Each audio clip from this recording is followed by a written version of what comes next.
What if two of the Middle East's fiercest enemies were once secret allies? Today, Iran and Israel stand on opposite sides of one of the most dangerous rivalries in the world. Their conflict shapes wars, influences global politics, and threatens to pull entire regions into chaos. But the truth is far stranger than most people realize. Not long ago, Iran and Israel were quietly working together, trading oil, sharing intelligence, and building military projects side by side. So how did two partners become two of the most determined rivals on Earth? And what happened behind the scenes that transformed cooperation into conflict? Because the real story of the Iran-Israel rivalry didn't begin with missiles or proxy wars. It began with a revolution. Most people assume Iran and Israel have always been enemies. The modern headlines seem to reinforce that belief. Missile threats, proxy battles, political speeches filled with anger and distrust. But that assumption hides one of the most surprising transformations in modern history. For decades, Iran was one of Israel's most important partners in the Middle East.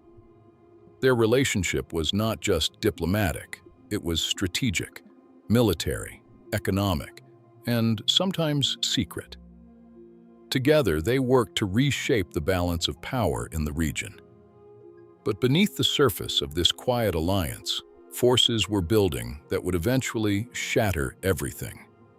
And when those forces erupted, they didn't just change the relationship between two countries. They reshaped the entire Middle East. To understand how this conflict became so big and why it still matters today, we have to go back to the beginning. If you enjoy uncovering the forgotten stories behind world history, subscribe to Hidden History, where we explore the events and mysteries that shaped the modern world. Because sometimes, the past is far more surprising than the headlines. The story begins in the aftermath of World War II. The Middle East was changing rapidly. Empires were collapsing. New nations were emerging. Old alliances were shifting. In 1948, the State of Israel was born. Almost immediately, it faced hostility from many neighboring Arab countries. Wars erupted. Borders shifted. And the young nation found itself surrounded by governments that viewed its existence as a threat. Israel needed allies. But finding them in the region was difficult. Most Arab states rejected diplomatic relations with Israel. Yet one country stood apart from the others: Iran. At the time, Iran was ruled by Shah Mohammad Reza Pahlavi, a powerful monarch who had strong ties with the West. The Shah had ambitions for Iran. He wanted his country to become a modern regional power, economically strong, militarily advanced, and influential across the Middle East. And for that goal, Israel could be a useful partner. Iran and Israel had something important in common. Both countries were surrounded by powerful Arab states that sometimes viewed them with suspicion. Iran was not Arab. It was Persian. Its culture, language, and identity were distinct from the surrounding Arab world. Israel, meanwhile, was a new Jewish state trying to survive in a hostile region. This shared strategic position created an unusual opportunity. Israeli leaders recognized that alliances with non-Arab countries could strengthen their security. This strategy became known as the periphery doctrine. Instead of relying on Arab neighbors, Israel would build partnerships with countries on the edges of the Arab world. Iran became one of the most important of those partners. And slowly, quietly, a relationship began to grow. Publicly, the relationship between Iran and Israel remained limited. But behind the scenes, cooperation was expanding. By the 1950s and 1960s, the two countries were working together in ways that few people fully understood.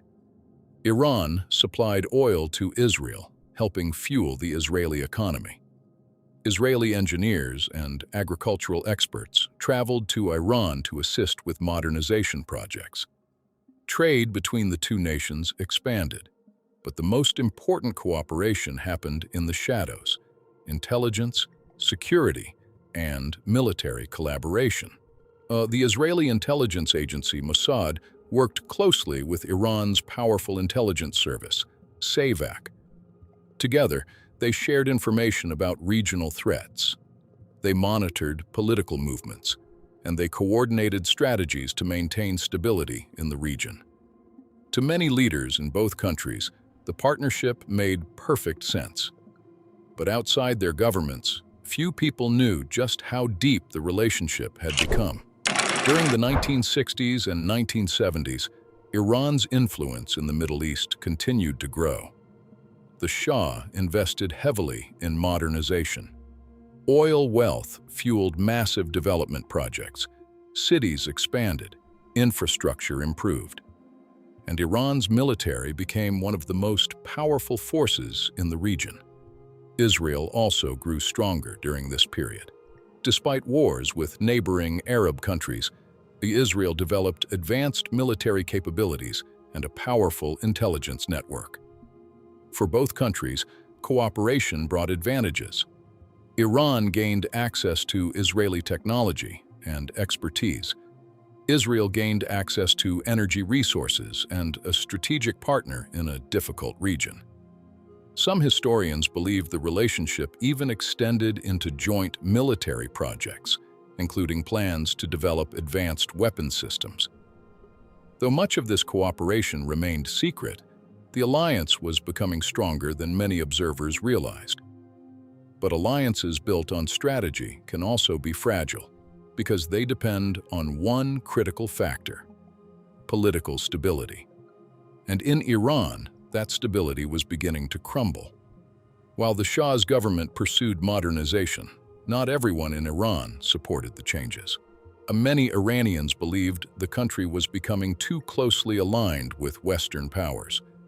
They saw economic inequality growing. They criticized the Shah's authoritarian rule. And some religious leaders believed Iran's cultural identity was being eroded. Among those critics was a cleric who would eventually change the course of history. His name was Ayatollah Ruhollah Khomeini. Khomeini condemned the Shah's government as corrupt and illegitimate. He criticized its close relationship with Western countries, including the United States and Israel. And he began to gain followers. At first, the Shah dismissed the movement, but as protests spread across Iran, the situation became increasingly dangerous. Because what was unfolding was no longer just political unrest. It was the beginning of a revolution. By the late 1970s, the protests in Iran had grown massive. Millions of people took to the streets. Workers went on strike. Students organized demonstrations. Religious leaders called for change. The Shah's government struggled to maintain control, and as the unrest spread, the legitimacy of the monarchy began to collapse. Across the country, many Iranians demanded an end to the Shah's rule. They wanted a new system, one based on Islamic leadership, one that rejected the political alliances of the past. In January 1979, the Shah made a decision that shocked the world. He left Iran. Soon after, Ayatollah Khomeini returned from exile. Crowds filled the streets to welcome him. The Iranian Revolution had succeeded, and everything was about to change. For Israel, the revolution created immediate uncertainty. The new Iranian government was very different from the monarchy it replaced. Where the Shah had pursued cooperation with Israel, the revolutionary leadership viewed Israel as an enemy. Within months, Iran cut diplomatic relations with Israel. The Israeli embassy in Tehran was closed. In a symbolic gesture, the building was handed over to representatives of the Palestinian cause. For decades, Iran had been one of Israel's most important regional partners. Now, That partnership was gone, and in its place, something far more dangerous was beginning to emerge. Because the revolution didn't just end an alliance, it ignited a rivalry that would grow for decades. A rivalry that would spread across borders. A rivalry that would reshape the Middle East. And what happened next would turn this broken relationship into one of the most consequential conflicts in modern history. The revolution had succeeded. The Shah was gone, and in Tehran, a completely new government now controlled the future of Iran. But revolutions do not only change leaders, they change ideas, they change alliances, and sometimes they change the entire direction of history. For Israel, the transformation unfolding in Iran was more than a political shift. It was the collapse of a strategic partnership that had quietly helped stabilize the region for decades. And in its place was rising a government built on a very different vision of the Middle East. Ayatollah Ruhollah Khomeini believed Iran should reject Western influence entirely. He believed the Shah's alliances had corrupted the country. And among those alliances, Israel became one of the most powerful symbols of everything the revolution rejected. Almost immediately, the tone of Iran's foreign policy changed. Israel was no longer a quiet partner. It was now described as an illegitimate state, a political and ideological opponent, a country the revolutionary leadership believed must be resisted. But this transformation did not immediately create open war. Instead, it set the stage for something far more complex, a long and shadowy struggle that would spread across the region. A struggle fought not always directly, but through alliances, influence, and proxy forces. And over time, this rivalry would grow into one of the most dangerous conflicts in the modern world. After the revolution, Iran faced a difficult reality. Its military had been weakened by internal upheaval. Its economy was struggling, and its new government was surrounded by powerful regional rivals. But Iran's leaders also understood something important. They did not need to confront Israel directly to challenge it. Instead, they could support movements across the region that opposed Israel. This strategy would shape Middle Eastern politics for decades. Throughout the 1980s, Iran began developing relationships with militant groups that shared its opposition to Israel. One of the most significant alliances emerged in Lebanon. There, during the chaos of Lebanon's civil war, a new organization was forming. Its name was Hezbollah. Backed by Iranian support, Hezbollah quickly grew into one of the most powerful militant groups in the region. Its influence expanded in southern Lebanon, its fighters trained and organized, and its mission became clear: to resist Israeli presence and influence. For Israel, this development represented a new kind of threat, not a traditional army, but a network of groups operating across borders. Groups that could strike unexpectedly. Groups that could sustain long conflicts without conventional battlefields. And as the years passed, this new kind of rivalry spread even further. By the 1990s and early 2000s, the rivalry between Iran and Israel had evolved into what many analysts call a shadow war. Instead of direct confrontation between governments, the conflict unfolded through indirect means: proxy organizations, intelligence operations, cyber warfare, regional alliances. In Lebanon, Hezbollah continued to expand its military capabilities. In Gaza, other militant groups emerged. Across the region, Iran's influence grew through networks of political and armed organizations. Israel watched these developments closely. Its leaders believed Iran was attempting to build a strategic arc of influence, stretching from Iran through Iraq and Syria to Lebanon. If successful, that network could place powerful forces along Israel's borders. From Israel's perspective, preventing that outcome became a critical national priority. And so, the rivalry intensified, sometimes quietly, sometimes violently, but always in the shadows. Then another issue entered the conflict, one that would raise the stakes dramatically: Iran's nuclear program. Iran had pursued nuclear research for decades, including during the era of the Shah. But as the revolutionary government expanded its program in the late 20th and early 21st centuries, the concerns began to grow. Israel believed that a nuclear-armed Iran would fundamentally change the balance of power in the Middle East. Israeli leaders argued that such a development could threaten the country's survival.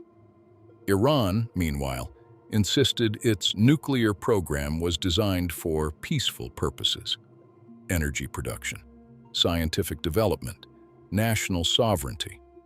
But mistrust between the two nations was already deep, and the nuclear issue intensified that mistrust even further. International negotiations attempted to limit Iran's nuclear capabilities. Sanctions were imposed. Diplomatic efforts rose and fell. But the underlying rivalry remained unresolved. Because by this point, the conflict between Iran and Israel was no longer about a single issue. It had become a broader struggle over influence, ideology, and power across the Middle East. As the 21st century progressed, the rivalry expanded into multiple arenas. In Syria, civil war created new opportunities for regional competition. Iran supported the Syrian government and strengthened its presence in the country. Israel, concerned about Iranian forces operating near its borders, carried out numerous military strikes targeting Iranian positions and supply routes. In Lebanon, Hezbollah continued building one of the largest missile arsenals in the region.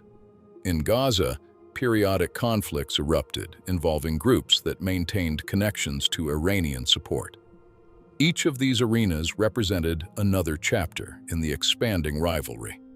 But the conflict remained mostly indirect. A series of confrontations that rarely crossed into full-scale war between Iran and Israel themselves. Instead, it became something more complicated: a regional chess match, moves and countermoves, influence and resistance. And with every passing year, the stakes grew higher. So how did a broken alliance transform into one of the world's most significant geopolitical rivalries? The answer lies in several forces that converged over time. First, the ideological shift of the Iranian Revolution redefined Iran's role in the region. Second, regional instability created opportunities for influence and competition. Third, new security concerns, especially surrounding nuclear technology, raised fears about future threats. Together, these forces expanded what had once been a bilateral disagreement into a much broader struggle involving multiple countries, organizations, and alliances. And as more actors became involved, the conflict grew larger and more complicated. But perhaps the most surprising part of the story is this: none of it was inevitable, because only a few decades earlier, the two nations had been cooperating quietly, trading resources, sharing intelligence, working together against common concerns. History took a different path, and that path continues to shape the modern Middle East. Today, the Iran-Israel rivalry influences events far beyond their borders. Regional conflicts often involve actors connected to one side or the other. Global powers watch closely because instability in the Middle East can affect energy markets, international security, and global diplomacy. The rivalry also influences political debates around nuclear proliferation, military alliances, and regional power balances. But despite the tension and hostility that dominate modern headlines, the deeper history of this conflict is often forgotten. Many people see only the rivalry, Few realize there was once an alliance. Few understand how dramatically the relationship changed. And even fewer realize how quickly history can transform partnerships into conflicts. Because alliances are often built on circumstances. And when those circumstances change, the consequences can reshape entire regions. The story of Iran and Israel is not simply the story of two nations that became enemies. It is the story of how revolutions alter alliances, how ideology reshapes geopolitics, and how decisions made decades ago continue to echo through the present. Not long ago, the two countries were quietly working together. Today, they stand on opposite sides of one of the most complex rivalries in the world. And the transformation between those two realities remains one of the most remarkable and consequential shifts in modern history. Understanding the transformation does not just explain the past, it helps us understand the present, and perhaps the uncertain future that still lies ahead. History is filled with stories like this, moments where alliances collapse, new powers rise, and the world changes in ways few people expect. If you enjoy uncovering the forgotten stories behind the events shaping our world, subscribe to Hidden History and join us as we explore the mysteries that time almost erased.